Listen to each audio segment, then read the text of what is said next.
Thanks, Rob. Thanks, Scott. Good afternoon, and really thank you for that introduction. And I'm delighted to be here today and to provide a guest lecture on physical activity and multiple sclerosis and what we've learned and where we're going. What I thought I would do is to start out with a little bit of a narrative or background on how and why I became involved in research on physical activity and exercise in people with MS. I oftentimes hear people's presentations, and I wonder what their motivations were, or what were kind of the seeds that resulted in where they are. And I think it's fair to provide a little bit of that. Then what I'm going to do is tell you what we've learned. I'll spend 15 minutes overviewing 20-plus years of research. And I should note that this book here, The History of a Disease, which is really just titled Multiple Sclerosis, when I read it, back to the very early days of MS, there were discussions of the role of physical activity as a therapeutic and rehabilitative and maybe even a disease-modifying therapy. So this 20-plus years of research might actually extend considerably further. And then I'm going to talk a little bit about 20 minutes on the next 20 years of research. And I'll do my best to do due diligence to each of these areas.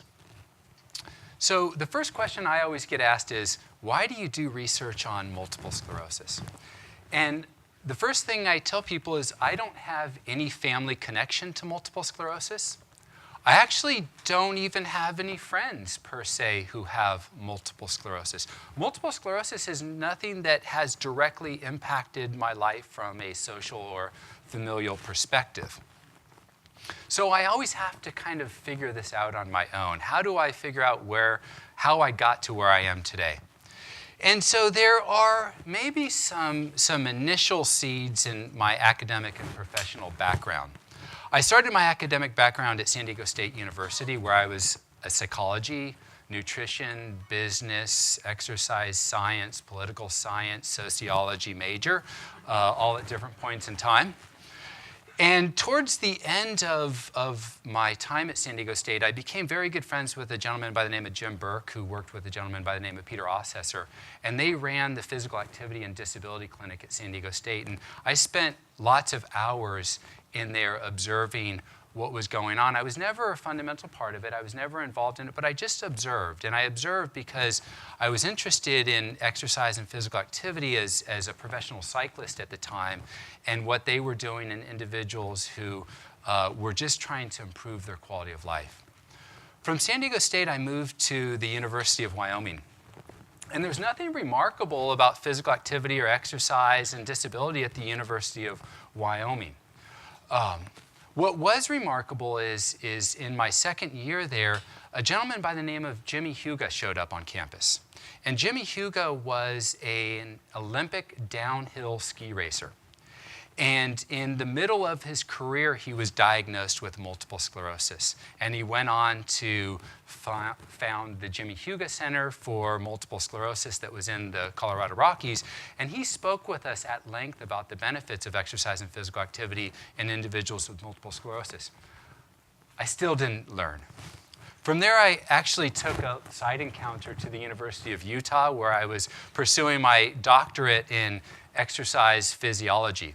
I was actually working in the same lab that Jack Pettijan was doing his research and the first randomized controlled trial on exercise in people with multiple sclerosis, while I was doing research at the same time on exercise in Olympic caliber cyclists in the same lab. And I was watching this, and I was always struck by the differences yet similarities in what we were doing, because Jack Pettijan was actually taking a high-intensity training stimulus that we were using for our cyclists and applying it in people with multiple sclerosis.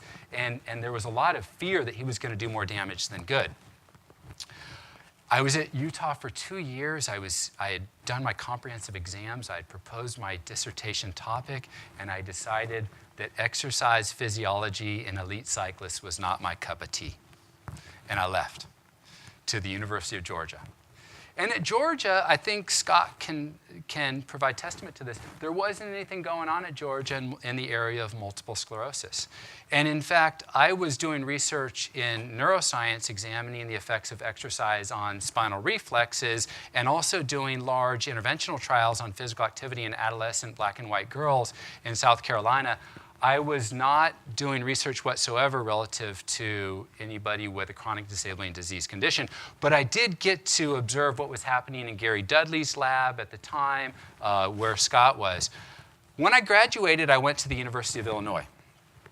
And at Illinois, I was exposed to a lot of life-changing opportunities, and a lot of things began to happen when I came to Illinois. One of the first things that happened is I encountered unbelievable mentors. Mentors are so important. They are invaluable.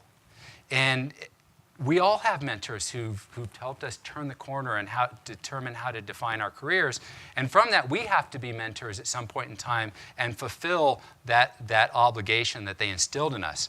But one of my mentors is Eddie McCauley, who is a dear friend and someone I still work with today. Ellen Evans, who is now at the University of Georgia, and Wojtek Hodźko-Zajko, who's also known as the world's most interesting man. He is an unbelievable visionary. One of the things that they kept asking me when I showed up as a visiting assistant professor on the Illinois campus is, what is the clinical relevance of your research? I presented to them 6 studies for my dissertation that all showed that exercise could attenuate spinal reflexes, but it had nothing to do with what I was really interested in, which was anxiety and mood. And they kept saying, what is the clinical relevance? And they pushed me very hard.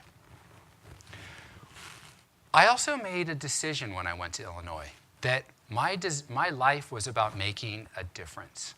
That every day, the research I did, I wanted it to have an impact on people. And this is Paula. You can see from this picture here that Paula does not walk very well. She actually rolled into our lab on a motorized scooter. She's on a gate mat here. She's holding onto the wall, and she's holding onto someone's hand just to be able to walk 25 feet. This is the baseline testing before she began a clinical trial on exercise training in our lab. And the reason I bring this up is I asked Paula, as I do every single person who comes into our lab, what do you hope to gain? And she said to me, and I remember this, my son's getting married in 6 months. I want to be able to walk down the aisle with him. And I said, I think we can do that. The program was over. She went to her son's wedding. She came back to visit us, and I said, hey, Paula, could you do it? And she said, Rob, not only did I walk him down the aisle, I danced all night long. Making a difference. I hope that's what we all strive for. That's what I strive for. So from this, our initial agenda was born. We did some research that was funded by the National MS Society on exercise and spasticity in people with MS. And we started to dive into the literature and look at everything that was known back at about 2004, 2005 on exercise physical activity in people with MS. And we started to really understand the clues to where we needed to go. So how do I put this all together? I put it all together with the butterfly effect. Small, seemingly inconsequential events, much like a butterfly flapping its wings, can have profound influences, large influences, such as causing a typhoon or a hurricane at some other point in the world. All of these seemingly inconsequential events, in my opinion and in my understanding, have resulted in what I do today. And I like to think that the research I do today is starting to make an effect and maybe even have a large outcome. So what have we learned?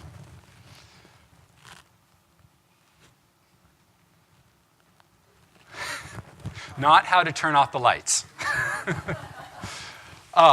So what have we learned? 20 years ago, the first 2 randomized controlled trials were conducted on exercise training and its consequences in MS. And those first two trials were largely to determine whether or not engaging people with multiple sclerosis in exercise was safe and whether or not people could get simple fitness adaptations. Can we improve cardiorespiratory fitness? Can we improve muscle strength?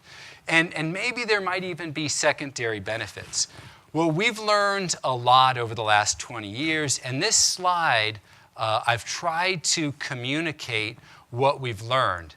And I've summarized it based on a compilation of meta-analyses and systematic reviews. And so let's start with the meta-analyses. The results are presented in sequential order here, and I've organized them from kind of very simple training adaptations through meaningful life changes or quality of life. And what we see is with aerobic exercise training, we get about a half standard deviation improvement in aerobic capacity. We get about a quarter of a standard deviation improvement in muscular strength outcomes with exercise training.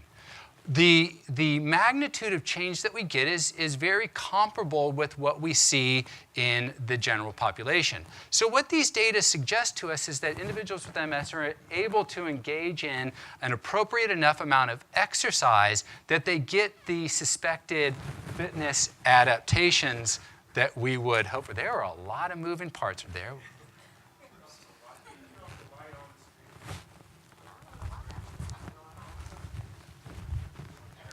Ah, thank you. Should I start all over? So from fitness adaptations, we've moved to walking performance. And as you all know, multiple sclerosis is a disease that affects how well people ambulate. And that has real meaningful consequences in everyday life. Looking at exercise training studies, they've shown that compared to control conditions, exercise training is associated with about a third of a standard deviation improvement in walking performance. If you kind of delve down a little further into these studies and you just use a test called the time 25-foot walk to determine the amount of change, you get approximately a 2-second improvement in time 25-foot walk performance. And based on recent benchmarks that we published in neurology, that's enough of a change to be clinically meaningful for an individual's everyday life, such as their capacity to maybe resume work or not be dependent upon financial support from the federal government. There is a small improvement in balance. It's not actually all that remarkable, but there also have only been fewer than a handful of studies that have looked at exercise and balance. One of the more notable changes is the effects of exercise on fatigue. In fact, a lot of times people get very concerned with individuals with MS engaging in aerobic exercise or any type of exercise because they believe that it's going to drain their energetic resources and actually wear them out as opposed to help them generate stores of energy per se. So we did a meta-analysis trying to examine the overall effect of exercise in randomized controlled trials on perceptions of fatigue, and we see almost a half standard deviation improvement. And if we use the guidelines of the remarkable universality of a half standard deviation as clinically meaningful, this might have real-world implications for people with multiple sclerosis. We further drilled down in the data, and we pulled out all the data in here that used what was called the fatigue severity scale, which measures the severity of fatigue in an individual's life. And when we looked at those studies that just used the fatigue severity scale, we saw that there was a 1-point change on a 7-point scale. And this is considered to be large enough to be an effect that takes an individual from having severe, intractable fatigue to a point where they have less severe fatigue that doesn't interrupt their daily functioning in life. So this is a very, very potentially clinically meaningful effect. We've looked at the effects of exercise on depression, and we see that overall exercise results in a reduction of about a third standard deviation.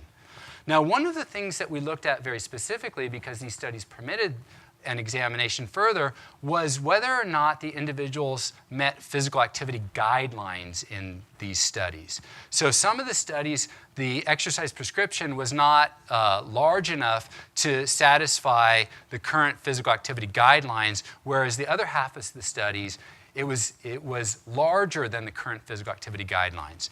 And in those studies that met the current physical activity guidelines, you doubled the effect of exercise training compared to those studies that didn't meet the exercise guidelines. So it suggests that meeting physical activity guidelines is key to enhancing the benefits of exercise on depressive symptomology. We also see improvements in overall quality of life that are small in magnitude, but as you move down this scheme of results, you would expect that this might be smaller in magnitude, but it is a change nevertheless. Then we look at systematic reviews. And my colleague Lara Paludi and I were very interested in trying to understand the safety profile of physical activity because no one had really commented on that, but there was a lot of concern that physical activity might actually be harmful for people with MS, and it might actually increase the rate of relapses. And that is very well discussed throughout the literature. So we went and looked at all the studies, and there were 54 of them that we looked at in particular that were randomized controlled trials, and we pulled out those studies that reported adverse events and that reported relapses in particular. And we looked at the rate of relapse in the exercise condition and the rate of relapse in the control condition, and we expressed those as a rate ratio. We see that the rate ratio is 0.75. That exercise seemed to be associated with a 25% reduction in the rate of relapses. This opens the possibility of an entirely new avenue of research suggesting that exercise could be an MS disease-modifying therapy. No one has systematically approached that question, but that is an avenue. We see that exercise, yes sir? I don't allow questions halfway in between. And I'm actually asking you a question that's probably too difficult to answer. Give it a shot. Okay. How do you compare relapse rates? That seems like an impossible task to do. I mean, you have to know what a person is expected, what their relapse rate is expected to be, and then show that it isn't that. How do you even do that? So what we did in this context is the studies report the relapses that occurred in individuals who were in the exercise condition versus the number of relapses that occurred and were documented in the control condition. So we can express the number of relapse per unit time in those studies and then combine them because it's per unit time across all the studies in a weighted manner to come up with a relapse rate in exercise versus control. Does that make sense? Yes, but you probably see some of the complications with doing that because relapse rate is highly variable in people with multiple sclerosis. We have an expert right here that attest to that. But it's a fun study for long. Yeah. No, and there are some caveats that I'll bring up momentarily, but it's intriguing. Yes. Very intriguing because I think on the other side, most people have thought that this is actually going to worsen relapse rates in exercise trials. Is there a difference in the type of physical activities because there's so much research about not raising core temperature and activity and fatigue? Yeah, it's a great question. And the question, if you didn't hear it, was there a difference in the type of exercise? We didn't, because aerobic exercise, for example, increases core body temperature, and that could have some deleterious effects potentially. We couldn't delve down that far into it. I will tell you that we've recently started collecting a lot more data on core body temperature changes with aerobic exercise using NASA's kind of pill-based system that you can swallow and get into the GI, and you can very nicely control body temperature. And at least in the context of acute exercise, we see nice normal changes in body temperature with no deleterious effects on things like cognitive performance or walking performance. And these are in individuals who self-identify as being thermosensitive individuals who, when they get too hot, they have problems. So why are we seeing a different effect than most people believe in the literature? I actually spent a lot of time with Scott Davis, who is a good friend of mine from graduate school at Wyoming, who studies thermosensitivity with Elliot Froman at UT Southwestern. And I think the difference is they're studying passive heat accumulation. So they're having individuals sit down, put a bodysuit on them that they circulate hot liquid through to passively increase their core temperature.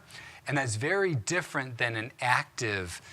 So we might need to rethink this notion of exercise thermogenesis being a very bad thing in people with MS. That's kind of a sidebar. Well, thank you for the questions. I appreciate that. There are some data that show that exercise might improve immune function and neurotrophic factors in people with MS. That is, if we think about the immune state, promoting an increase in anti-inflammatory cytokines and a reduction in pro-inflammatory cytokines, which might portend some benefits. We see some beginning evidence for exercise improving cognition, health-related quality of life, and participation. Now, if we tried to put this together along the effects of physical activity on the ICF model of MS, we might say that there's beginning to be a case made for exercise in the area of disease modification. That is, the effects of exercise on inflammation, neurodegenerative processes, the effects of exercise that we're starting to see on axonal loss damage and neuronal loss are beginning to build this case for potentially exercise having a disease-modifying state. But this is where we need to spend a lot more of our time, and I'll talk about that in a little bit. We clearly can make the case for the effect of exercise as a symptomatic rehabilitation therapy, where we see improvements in mental, cardiovascular, neuromusculoskeletal, and sensory functions, activities, and participation. There are some caveats.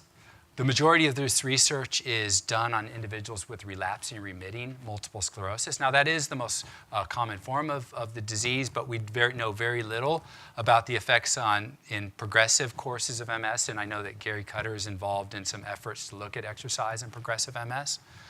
Most of what we know is individuals with mild and moderate disability. These are individuals who have some neurological dysfunction, but they oftentimes have the full ability to ambulate and probably the full ability to engage in the exercise stimulus. We know very little about those with severe neurological disability who might come into our labs in wheelchairs and things along those lines. People just haven't systematically studied that in individuals with multiple sclerosis. We know a lot about the effects of exercise early in the disease when it's probably still very inflammatory in nature, that is within the first 10 years of the disease. We know very little about the effects of exercise in the later stages of disease when the disease probably changes over to a neurodegenerative process. One of the most striking problems in this literature, and I hope that you'll laugh with me on this, is that most of these studies don't actually recruit people with problems that they want to specifically address. So they don't a priori say, I want to study exercise and its effects on fatigue in fatigued individuals. They just take anybody and everybody who wants to engage in exercise. So we know very little about the effects of exercise on specific problems in people who actually have the problem. We need to do more specific focal research. And we know little about how exercise interacts with disease-modifying therapies or other medications that are symptomatic. And these are some of the sample characteristic-related problems. There are some research design problems. It's hard to know whether or not people are reporting the outcomes of primary or secondary analyses. And oftentimes you get the feeling that they're reporting the secondary analyses or outcomes as they're the primary outcomes of the study, and it makes you wonder whether or not they're just capitalizing on some chance findings. The duration of the interventions is rather short. So on average, they're 3 to 6 months, and that's really hard to really get a complete picture of the effects of exercise in that short period of time.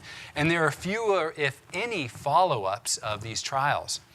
The randomized controlled trials are small. We're talking sample sizes of 20, maybe 30 individuals at most. We're rarely talking about sample sizes in the hundreds of individuals. So you have to keep that in mind. There are no comparative trials of exercise versus other treatment modalities. So we don't know if exercise effects are as good as other rehabilitation or maybe even better or worse. Oftentimes we see effects with supervised exercise. So when the exercise is performed in a center with interventionists present and making sure people do the exercise, we get nice effects. But when we study the effects of exercise in unsupervised environments like the home, the effects are null, i.e. close to an effect size of 0. And so we need to think about that because in my personal experience, not a lot of people are capable of sustaining exercise in a center over a long period of time, and they seek these non-supervised home-based interventions.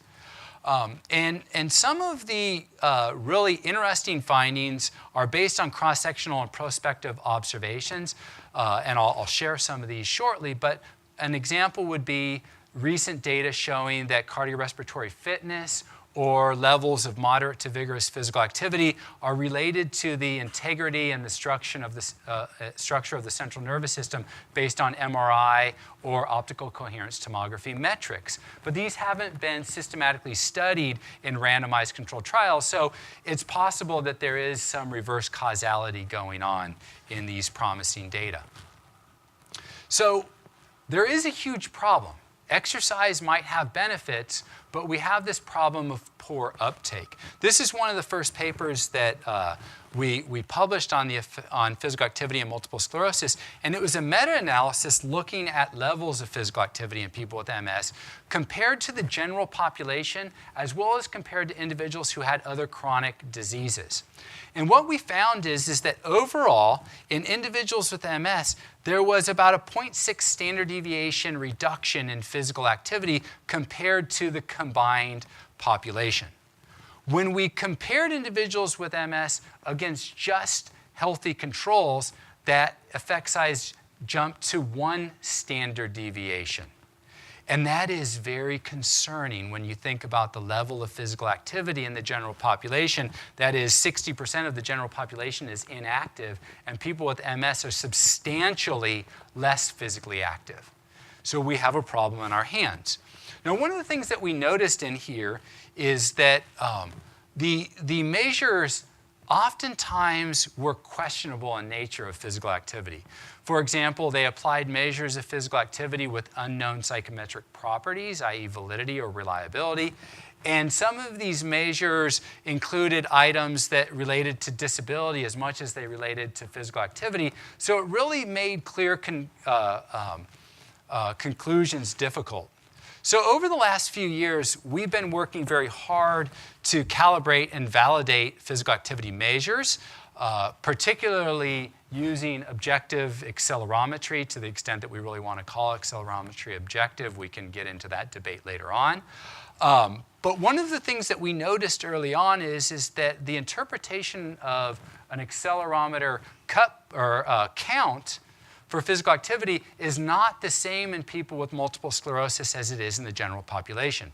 That is, people with multiple sclerosis expend more energy per given count recorded with an accelerometer. So you have to generate population-specific cut points if you want to compare apples to apples instead of apples to oranges.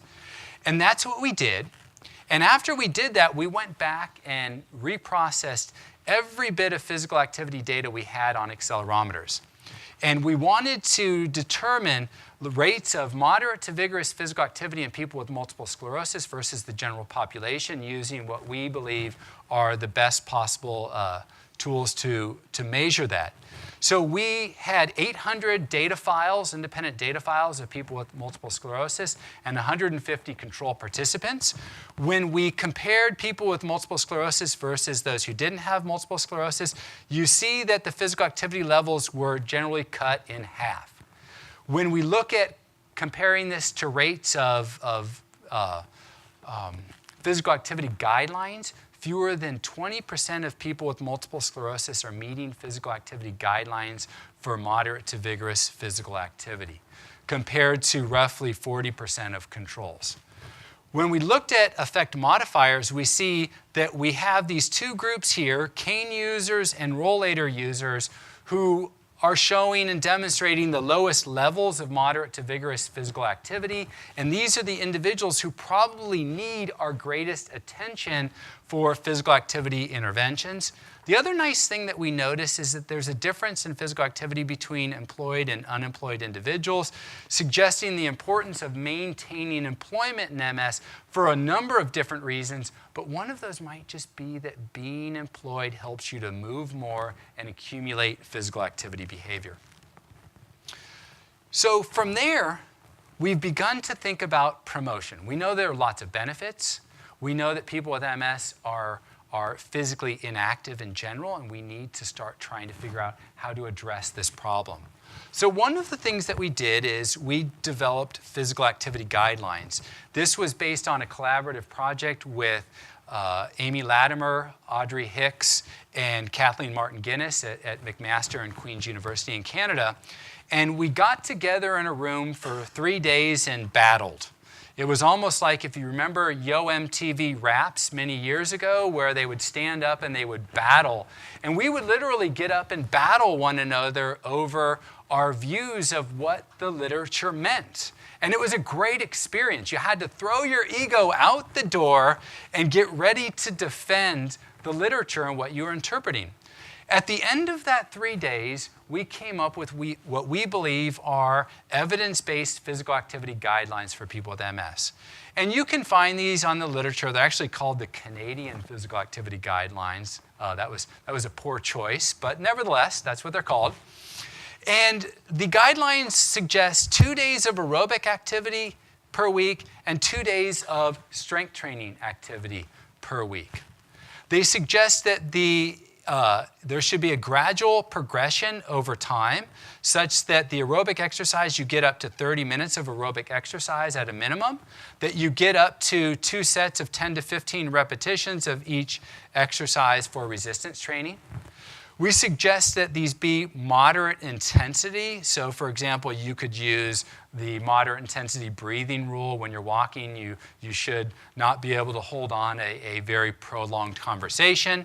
And that the resistance exercise, you should pick a resistance that only allows you to finish 10 to 15 repetitions. And we talked also about the modalities that you could choose. You could choose upper body exercises like arm ergometry, walking or leg cycling, and elliptical trainer for aerobic exercise, and weight machines, free weights, and cable pulls for resistance training. So one of the things that we put forth is these guidelines to help guide people with MS on what they might want to do to be physically active. Yeah, David? So what happened to balance training? So, yeah, there wasn't enough evidence. So if we go back to the meta-analysis, there are a handful of studies at most. I believe there are 4 studies.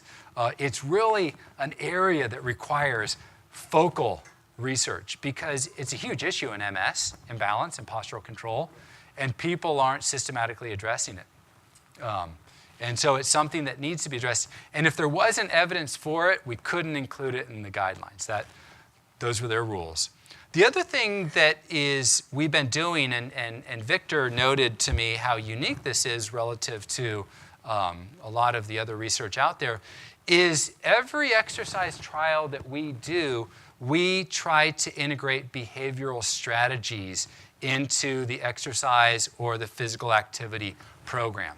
What that means is we try to teach individuals strategies, skills, or provide them resources that they can actually self-initiate and maintain change in physical activity over time. So we try to move beyond just the simple paradigm of giving an exercise training program and stimulus and get people to do that, but instead try to give them more so when the program is done, they have a toolbox of things that they can rely upon to effectively maintain that change. Because if you don't do that, you know what happens to their physical activity behavior when the trial is over? It goes to 0. And it's a very common lesson. So these are some of the things that we know. Where should we go? I think there are a lot of avenues. I was actually asked to put together a top 10 list. I'll actually call it Lettermans List instead of Motl's List. This is published in the Research Quarterly for Exercise and Sport. And they approached us and said, hey, can you come up with 10 questions that need to be addressed regarding exercise and multiple sclerosis. And so I'm going to talk about some of these, but not all of these, in the next few minutes. So one of the things I think we need to do is we need to study a little bit more the effects of exercise on MS disease modification. I brought up the literature on physical activity and relapse rate. There's a body of literature of physical activity effects on neuroperformance outcomes that are beginning to become part of the way of understanding disease progression, such as the time 25-foot walk. And Gary was instrumental in getting the time 25-foot walk as one of those neuro performance measures. We also see some other evidence on immune factors, neurotrophic factors that suggest that there's something there. The real kind of intriguing outcome is disability progression over a prolonged period of time. That is, can physical activity do something to slow the rate of disease progression based on disability status? And so I want to share these data with you because these are data that we published a few years back, where we had a sample of 269 individuals, and we evaluated their disability using a self-report measure every 6 months over 24 months. And what you see over this 24-month period is that there is a steady progression of disability. That is, they are reporting that their disease is progressively getting worse. And if you actually plot the individual curves, you'll see that there are some individuals who are growing at a much faster rate, some individuals who are steady, and some individuals who are actually getting better over time. So the next thing we were interested in doing is trying to see if we could explain variation in the growth over time. And the variable that we are interested in studying is physical activity levels. And this is the graph relative to physical activity levels. In this checkered or dashed line in open squares, those are the individuals who are highly physically active before we started the study. These are the individuals in the solid line and in the circles who were low physically active. And what you essentially see is the high physically active individuals have a flat line in their disability progression, whereas individuals who are low active are showing a worsening of disease progression over time. And this would suggest to us that maybe there is some long-term benefit to physical activity for slowing down the disease. And this is independent of disease-modifying therapies and lots of other outcomes.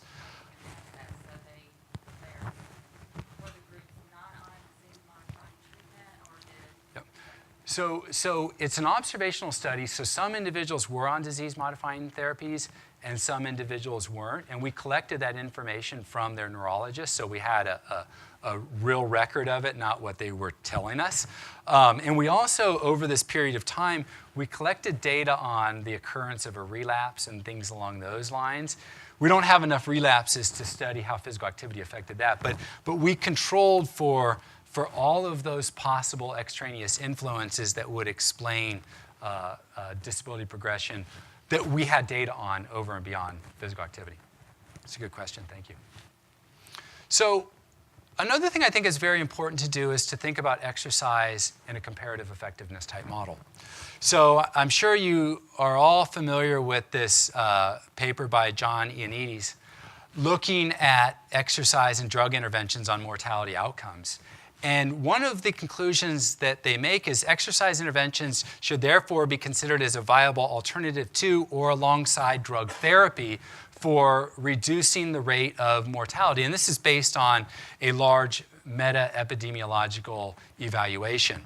They further suggest that regulators should consider requiring pharmaceutical sponsors of new drugs to include exercise interventions as an active comparator arm in drug trials. So this moves exercise into a whole different realm of possibilities. It suggests that maybe one of the things we ought to encourage pharmaceutical companies to do is to adopt exercise as an evidence-based strategy to compare their pharmaceutical agents against, to truly understand whether or not their pharmaceutical agents are better than exercise.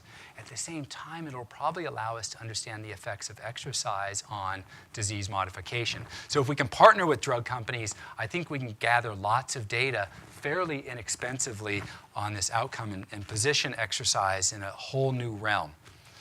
There are also some interesting data looking at different treatments for fatigue in persons with MS. And I apologize if this is hard to read, but this is a meta-analysis looking at exercise effects, fatigue educational intervention effects, and pharmaceutical effects, drugs like amantadine, and their effects on depression. And the effect sizes are reported right here. And what you can see in this meta-analysis is that exercise seems to result in a reduction in fatigue. These self-management educational interventions seem to result in a reduction in fatigue. But common pharmaceutical approaches are not reducing fatigue. What we need is to think about whether or not we need to start doing some head-to-head comparisons to look at whether one treatment is better than the other, or potentially whether there are additive effects. The reason I bring up additive effects is most of the exercise studies have looked at the fatigue severity scale, which measures the severity of fatigue or the intensity of fatigue. Most of the educational studies look at the impact of fatigue in one's everyday life. So maybe these are having two different outcomes, and when you bring them together, you get twice as much bang for your buck in an additive perspective. Something that would be very fun to pursue in the future. We've been doing a lot of work on technology-based interventions. And our technology-based interventions have largely used the internet. We kind of stumbled on the internet by serendipity. And serendipity is a little different than dumb luck. Serendipity means you have to have a little bit of an idea of what you're looking for. And so the way this all started is Eddie McCauley and I had been invited to write a grant to the University of Illinois for the Critical Research Initiatives Fund, which is a fund that gives you about $500,000 for 2 years of research for high-risk, potential high-reward research. And we chose to study the effects of exercise on depression in college-age students. And it was coincidental that we chose to do this at the exact same time that the Virginia Tech tragedy occurred. And our campus thought that this was a very, very important endeavor to undertake, looking at exercise and treatment of depression in college kids in particular. So they gave us these dollars, and what we quickly learned is individuals who were college-age kids who had depression did not want to come into our laboratory and exercise. So we were stuck with two decisions. Give the money back, never, or figure out a path of least resistance. So what we did is we sat down with these kids and we said, what's a viable approach? And they said, well, you know, we'd like to figure out how to exercise on our own. Can you give us something through the internet? Okay, we'll figure it out. So we designed an internet-based physical activity intervention for college-age kids who were depressed. And we were able to recruit a large number of individuals into this study. We were able to show that we could reduce we could increase remission rates, so to speak, of clinical depression. We could reduce the severity of clinical depression. And we were set and ready to go with a large NIH grant until one day we received a phone call from the parents of one of the girls in the trial. And this was about a year after the trial was over, and she'd committed suicide. We reported it to the IRB at our campus, and we were promptly shut down. There was too much risk in their mind to continue this research. It makes no sense at all. The upside is huge, but we fought for about 6 months to try to see if we could get this reinstituted. We went to psychology. We had clinical psychologists on board. You know, and Gary can talk about work with Andrea Dunn that would support that this is such an important thing to do, but there was too much risk in their minds to continue this. So, what's that?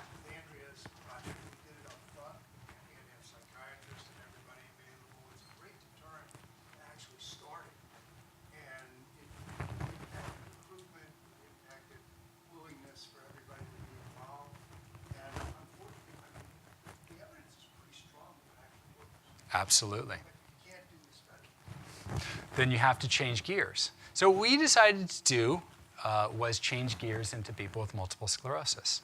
And this is where serendipity comes into play. What we didn't realize at the time is that people with multiple sclerosis are the largest users of the internet of any group in the United States. 95% of individuals with multiple sclerosis regularly use the internet.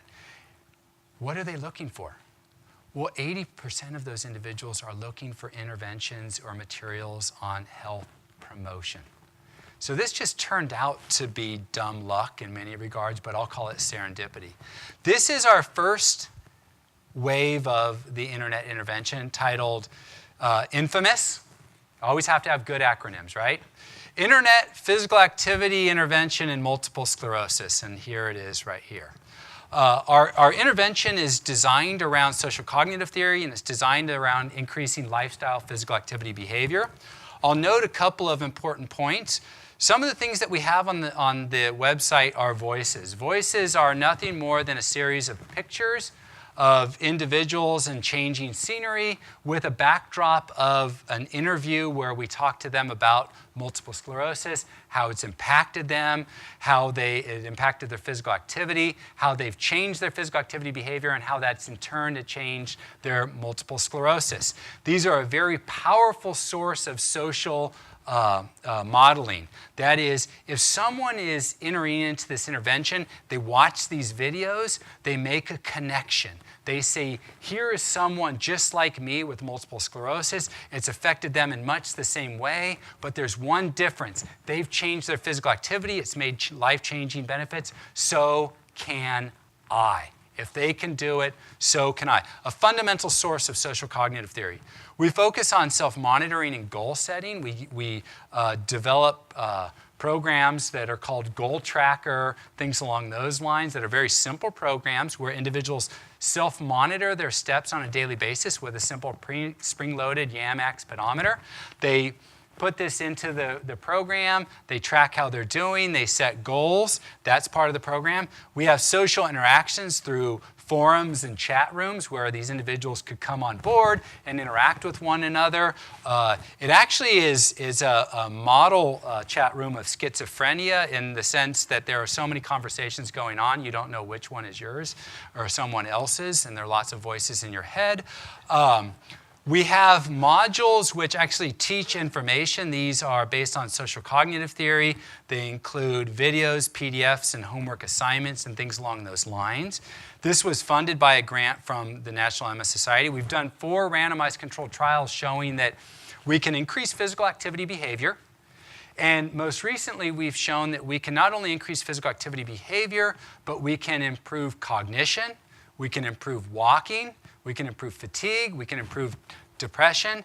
We even did DEXA scans from before to after the study. We were able to improve body composition based on fat mass and lean or skeletal mass.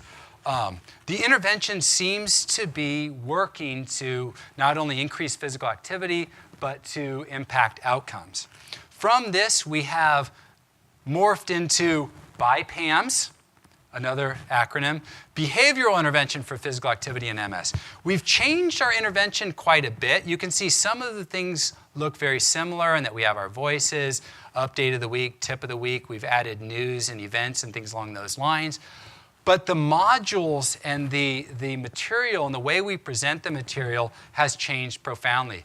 We spent the last year turning everything into e-learning modules where individuals are actually interacting with the material online to learn the skills, strategies, and resources that they need to become more physically active.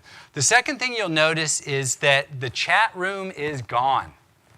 We now actually do one-on-one video chats through Skype with a behavioral coach, where these individuals can talk for a short period of time about the material, about any problems they're having, and share their successes. And we just started this 4-year randomized controlled trial, so I don't have any results to share with you, but I think that this is an important platform moving forward, is technology-driven interventions. One of the things that I think, yes?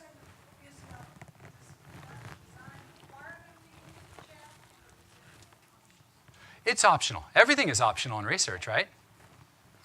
As the chair of the IRB at the University of Illinois, everything is optional in research. So we can't force them to use the chat rooms. It turns out that they love them. I mean, they really love it, and so they use it, and we don't have any problems with that. It's a good question.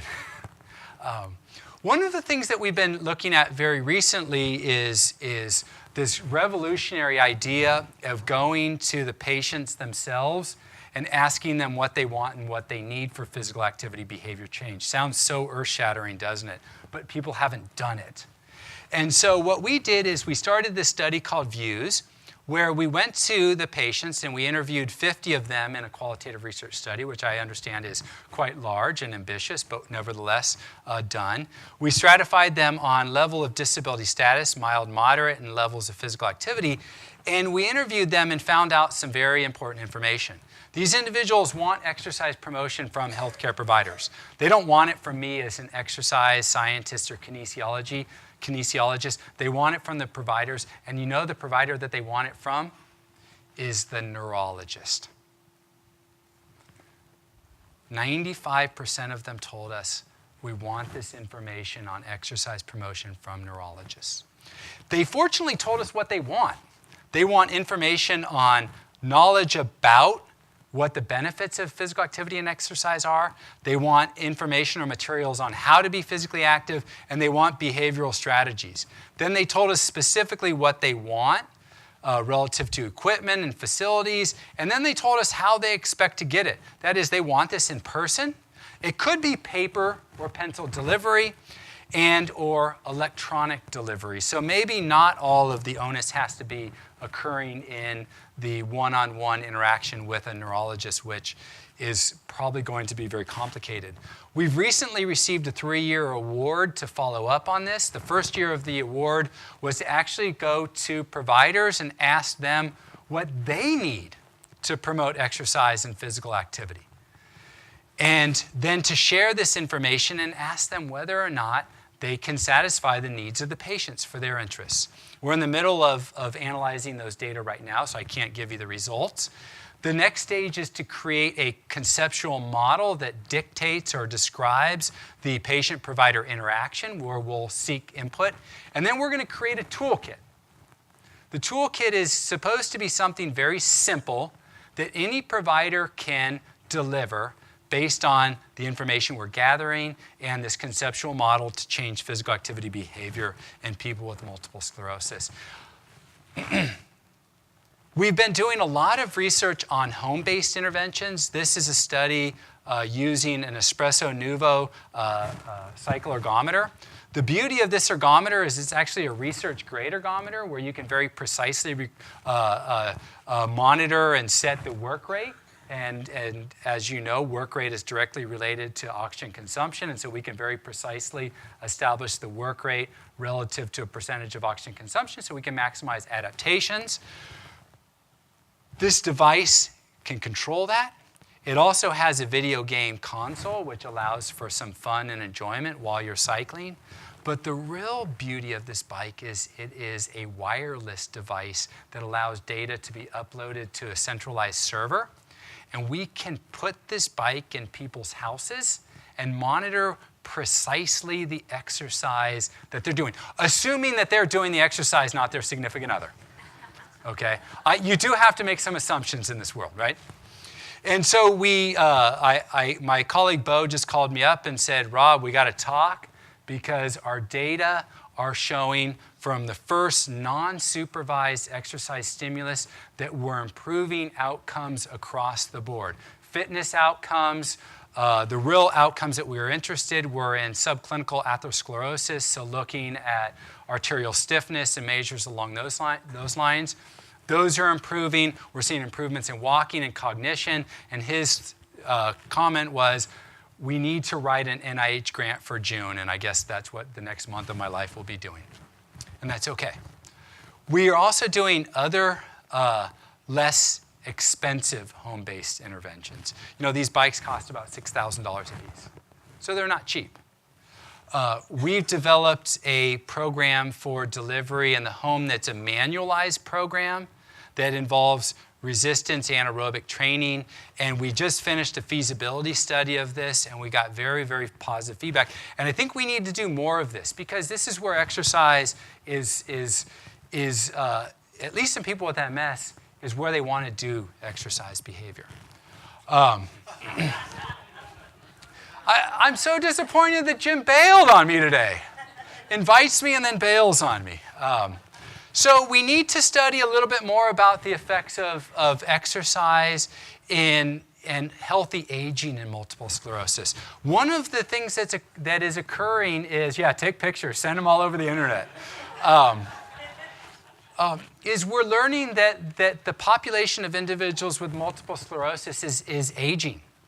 It used to be that it was very rare to see individuals over 60, 65 years of age with multiple sclerosis.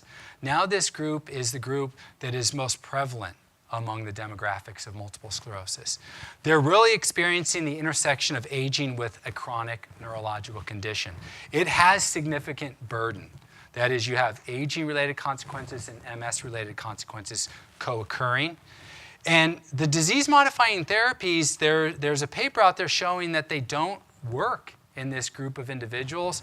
And the other part of that is, for a long period of time, age was an absolute contraindication to being enrolled in a trial of disease-modifying therapies. So most of the trials haven't even included older adults, or those 60, 65 years of age and older.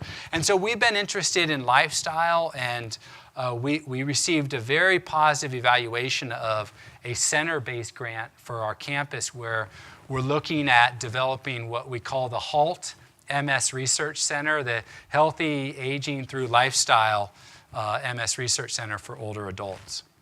I think this is something that we're going to have to spend a lot of time in. The lifestyle of a professor, where we move from sitting at a computer hunched over. There's more and more interest in sedentary behavior, and this is a paper that we just published in MSJ suggesting that maybe it's time to stand up against MS. That is, it's a clarion call that we need to not only think about physical activity, but also think about sedentary behavior. I want to recognize that I've spent a lot of time talking about physical activity and exercise, but that's only one health behavior. There are lots of other health behaviors, and I'm leading the charge on the Health and Wellness Initiative in MS. We're doing a makeover of the research programs and the practical programs to begin to understand not just individual behaviors, but multiple co-occurring or SNAP risk factors, and how we target these concurrently. And everything I've talked today about is not specific to multiple sclerosis per se. I haven't necessarily tested what we've learned outside of multiple sclerosis, but I think everything we're doing with minor adaptations can be applied across the board for lines of scientific inquiry in other neurological diseases. Lastly, just some quick acknowledgements. At the University of Illinois, I calculated this very recently. We've had 4,000 individuals with multiple sclerosis come into our research in the last 13 years. I'm in central Illinois with no MS center, no neurologist whatsoever, and I think this is a remarkable feat for individuals participating in our research. We work very hard and are very grateful for every single person who comes in our lab, and we have the motto that you give them the gold standard when they walk in the door, because everybody who knows someone with MS, everybody who has MS knows someone with MS. You give them a good experience, they'll refer that individual, and that's how you grow your network over time. I work with unbelievable undergraduate students, graduate students, postdoctoral fellows, colleagues, and collaborators. I mentioned a few of them. This is a picture of the lab group I work with. Yvonne Learmont and Emerson Sebastiao, they're both postdoctoral fellows. Brent Adamson, Ipek Ansari, Rachel Claren, Dom Hotkins, Lizzie Hubbard, and Julia Balto are all doctoral students. This is Sarah. She's worth her weight in gold. She's our project and lab manager, and I'm glad I didn't wear that shirt today. Close, but not quite the same. And we've had lots of funding over time, and we're very grateful for that funding. And that I'll say thank you, and we've already started questions, so if there are more, I went over a few minutes. I apologize.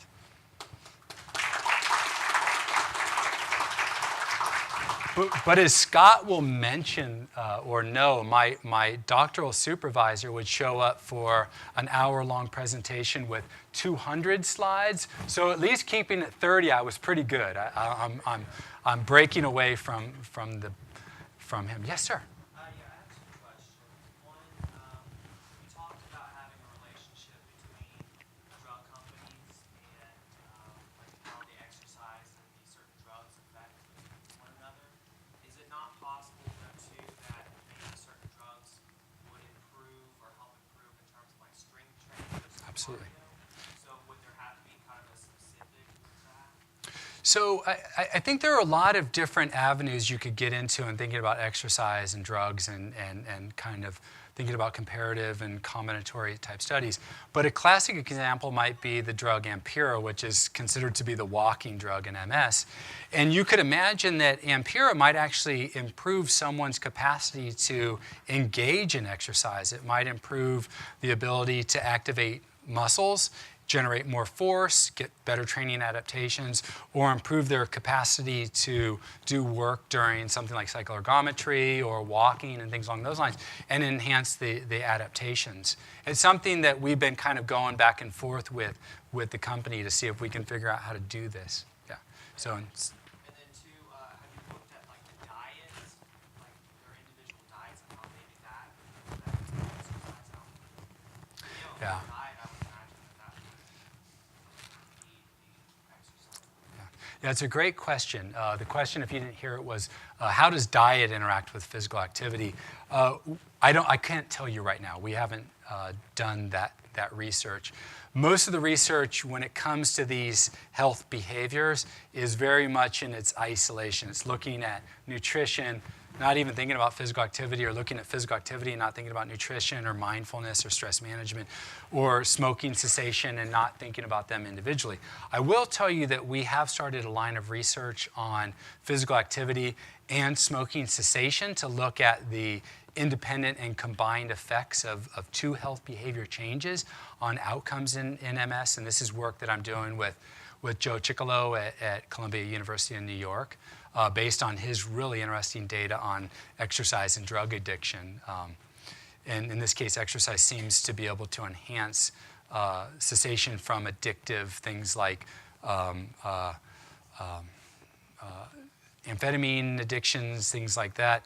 We're applying it for smoking cessation as another addictive behavior. So I think people are starting to think about this. We're just not there yet. And certainly looking at whether or not someone is eating the right foods before they come in or after they get done training, eating the right diet right afterward is something that we haven't even looked at. So it's a good question. Maybe one more question.